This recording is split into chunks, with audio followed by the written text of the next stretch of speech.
Je reconnais Madame la députée de Lapinière. Madame la Présidente, à l'heure actuelle, 25 000 aînés québécois ne reçoivent pas les soins et les services dont ils ont besoin. Ils attendent soit un premier service en soutien à domicile, soit une place dans une ressource intermédiaire ou un CHSLD. Et ça, ce seront les personnes qui ont été évaluées. On ignore combien d'autres ont des besoins non évalués. Ce scénario est malheureusement appelé à s'aggraver. Avec le vieillissement démographique et l'arrivée des baby-boomers dans les groupes d'âge les plus avancés, le nombre de Québécois qui auront besoin de soutien à l'autonomie va augmenter de 38 % dans les 10 prochaines années. On parle de 400 000 personnes en 2035. J'espère que la ministre ne nous dira pas, comme la semaine passée, qu'elle reste zen, parce que le milieu n'est pas zen du tout et sent qu'on est déjà dans le mur. Comment la ministre compte-t-elle s'y prendre pour assurer une offre de service qui répond aux besoins quand sa politique de soins à domicile se fait attendre? La réponse de la ministre responsable des aînés et des proches aidants. Oui, Madame la Présidente. Bien, ça me donne l'occasion de répéter qu'aucun gouvernement n'a fait autant que nous pour investir dans le soutien à domicile. Et on met tout en œuvre pour s'assurer de rejoindre de plus en plus de personnes. Oui, des personnes aînées, mais aussi des personnes ayant des déficiences physiques ou ayant d'autres besoins de santé. C'est près de 400 000 Québécois, Madame la Présidente, qui reçoivent des services de soutien à domicile. On est en progression constante. À cela s'ajoutent les 100 000 personnes qui reçoivent des services des entreprises d'économie sociale en soutien à domicile. On a investi comme jamais dans ces organisations, Madame la Présidente, pour aider justement les personnes aînées à demeurer dans leur milieu de vie le plus longtemps possible. Alors, les libéraux sont pas mal placés pour nous donner des leçons. Ils ont sous-financé pendant des années les soins à domicile, notamment en 2015-2016. Je m'en souviens, Madame la Présidente, j'étais là.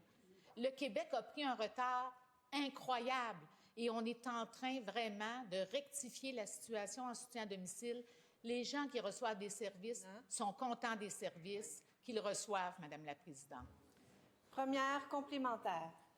Madame la Présidente, il y a déjà un déséquilibre entre l'offre de soutien à domicile et d'hébergement et la demande en soutien à l'autonomie des aînés. Toutes les études, toutes les projections montrent que ce déséquilibre entre l'offre et la demande va augmenter considérablement en peu de temps. Le constat est clair, ça ne peut plus durer comme ça, mais la CAQ fait du surplace. Il est où le plan de la ministre? Elle est où sa politique de soutien à domicile pour les années qui viennent? La réponse de la ministre. Madame la Présidente, je vais y aller en deux temps. Sur le volet des demandes d'hébergement, notre gouvernement, là encore, est le gouvernement qui en a fait le plus pour développer des places en CHSLD, notamment avec les maisons des aînés.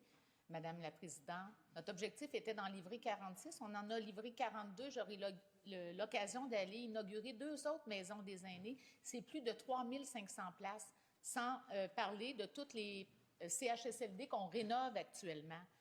Et c'est sans compter tous les CHSLD, Madame la Présidente, les CHSLD privés au Québec qu'on est en train de conventionner. Aucun gouvernement avant nous a eu le courage de faire ça. Puis allez voir le réseau est satisfait de ce qui se passe en CHSLD et on va continuer d'augmenter. Deuxième complémentaire, Madame la députée.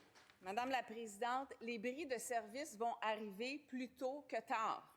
Dans l'immédiat, les organismes chevronnés en répit et en proche aidance et les ESSAD dont la ministre parlait tout à l'heure sont tous essentiels au maintien à domicile, mais imaginez-vous qu'ils n'ont même pas les moyens de s'inscrire à l'AMP pour pouvoir soumissionner sur les appels d'offres qui remplacent les contrats de gré à gré pour ces services-là. Combien de bris de services est-elle prête à accepter?